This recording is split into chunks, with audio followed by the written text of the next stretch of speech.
Hello everyone and welcome to another Ranji Beast Fighter Combat School video. The title of this video probably might make you think that I'm totally nuts, or that I do think that you are stupid.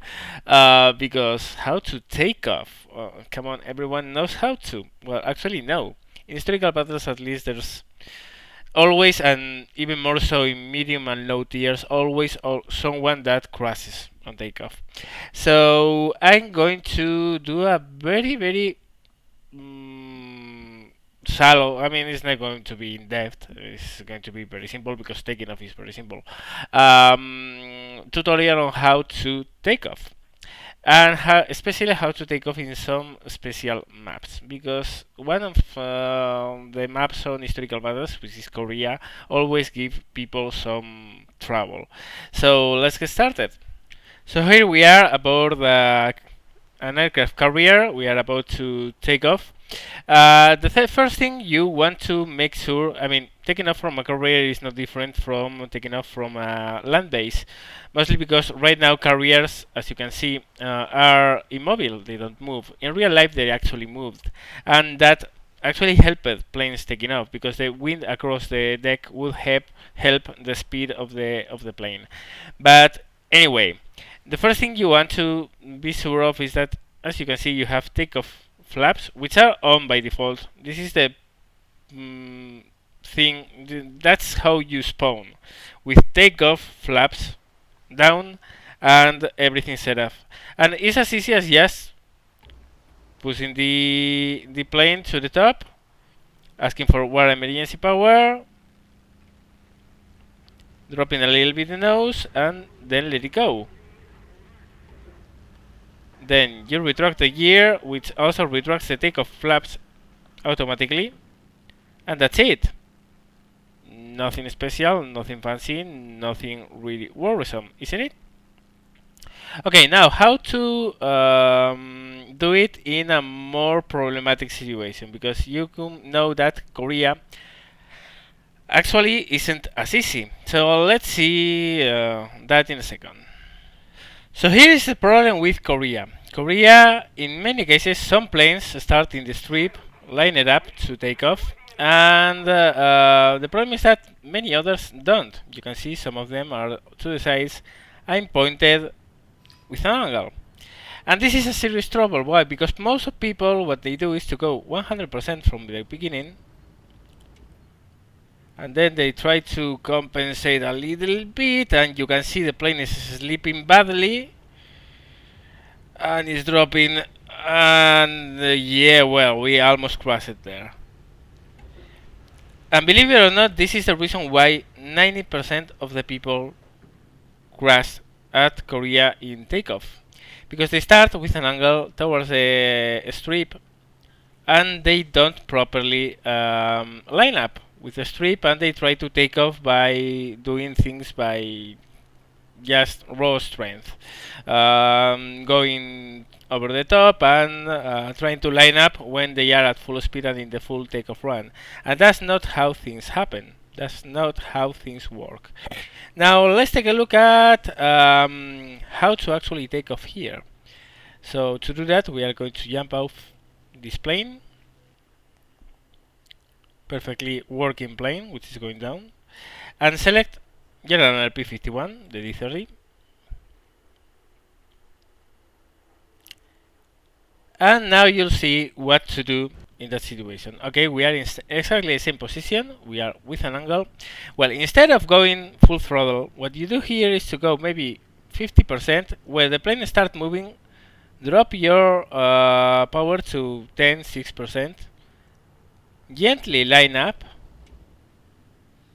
and when you are lined up and you are going in a straight line, go full power and take off. It's as easy as that. It's as simple as that.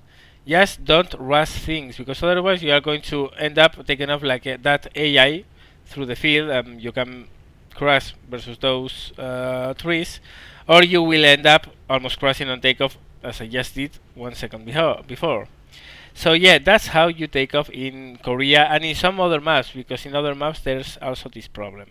Finally, we are going to do a very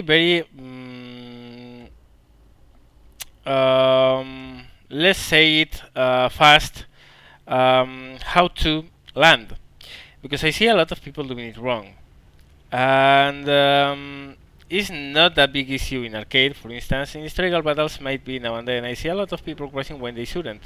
Well, you can see that I took off without any problem, just by pointing the plane forward and taking off. Doesn't require a lot. So let's do a full circle here and come back to land. We are winning some altitude and some speed. And the first thing you want to know is that in order to properly land, you want to do so at a very low speed, very close to stall speed, as close as you can. So the first thing you want to do is to drop the gear. Always do so under 400 kilometers per hour. And once the gear is dropped, drop landing flaps. There you go. We are dropping landing flaps. And approach with engine shut down. Alright? This is quite important, because that will ensure that your speed will go down. Line up with the runway.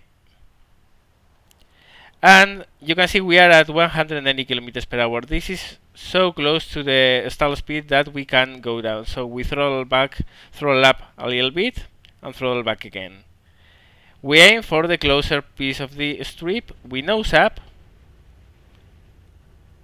and let the plane settle down very softly.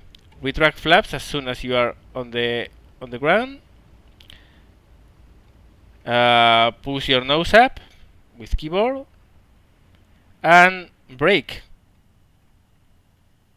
This is the best way to avoid gears braking. A lot of problems that high speed approaches cause, because if you go very fast, what you are going to do is, let's do it again. Let's take off and see what happens if you come in very fast. What will happen is, I have instructor off, by the way, but if you have instructor on, the plane will be putting the nose up and down all the time. Okay, up we go. Now let's see what happens if we go at very high speed.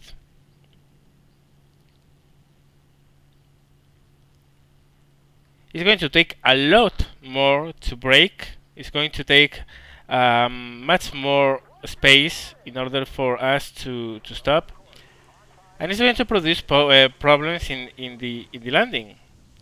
Let's drop here.